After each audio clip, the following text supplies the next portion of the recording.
वैचारिक मतभेदों के कारण वह संघ से अलग हो गए थे। हिंदू महासभा सभा से गोडसे के जुड़े होने के कारण 30 जनवरी की रात को ही पुणे और मुंबई में हिंदू महासभा, आरएसएस और अन्य हिंदूवादी संगठन से जुड़े लोगों और कार्यालयों पर हमले शुरू हो गए।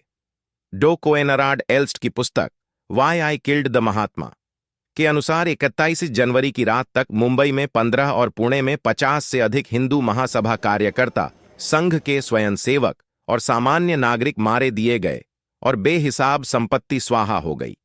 1 फरवरी को दंगे और अधिक भड़के और अब यह पूरी तरह जातिवादी और ब्राह्मण विरोधी रंग ले चुका था। सतारा, कोल्हापुर और बेलगाम जैसे जिलों में चित्पावन ब्राह्मणों की संपत्ति, फैक्ट्री, दुकानें इत्यादि जला दी गई। औरतों के बलात्कार हुए। सबसे अधिक हिंसा सांगली के पटवर्धन रियासत में, जब नेहरू के भारत में गांधी की हत्या और गोडसे से जुड़ी एक कहानी प्रतिबंधित की गई। मुंबई में स्वातंत्र्यवीर सावरकर के घर पर भी हमला हुआ। सावरकर तो बच गए, लेकिन उनके छोटे भाई डॉ नारायण राव सावरकर घायल हो गए और इसी घाव के कारण सन 1939 में उनकी मृत्यु हो गई।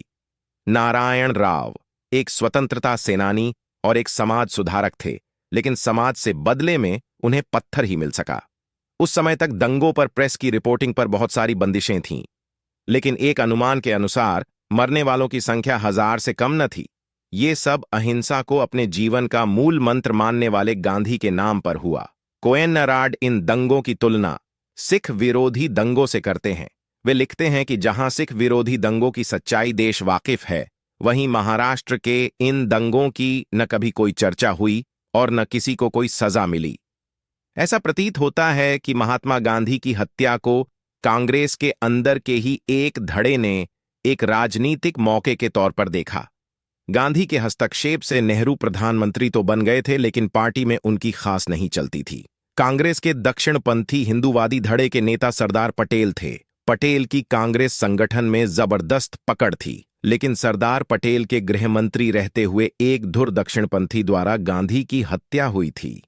नेहरू के करीबी नेताओं ने खुलेआम सरदार पर गांधी की सुरक्षा में लापरवाही बरतने का आरोप लगाया। कुछ लोगों ने दबी जुबान में सरदार को इस षड्यंत्र का हिस्सा तक बता दिया। कांग्रेस के अंदर के दक्षिणपंथियों को पछाड़ने के लिए नेहरू ने गांधी की हत्या को एक हथियार के रूप में इस्तेमाल किया। इसकी परिणाम सन 1950 में दिखा, जब दक्षिणपंथी माने जाने वाले पुरुषोत्तम दास टंडन को हटाकर नेहरू स्वयं ही कांग्रेस अध्यक्ष बन बैठे। यही कांग्रेस के अंदर नेहरू युग की औपचारिक शुरुआत थी। अभी सब्सक्राइब करें। नेहरू ने गांधी की हत्या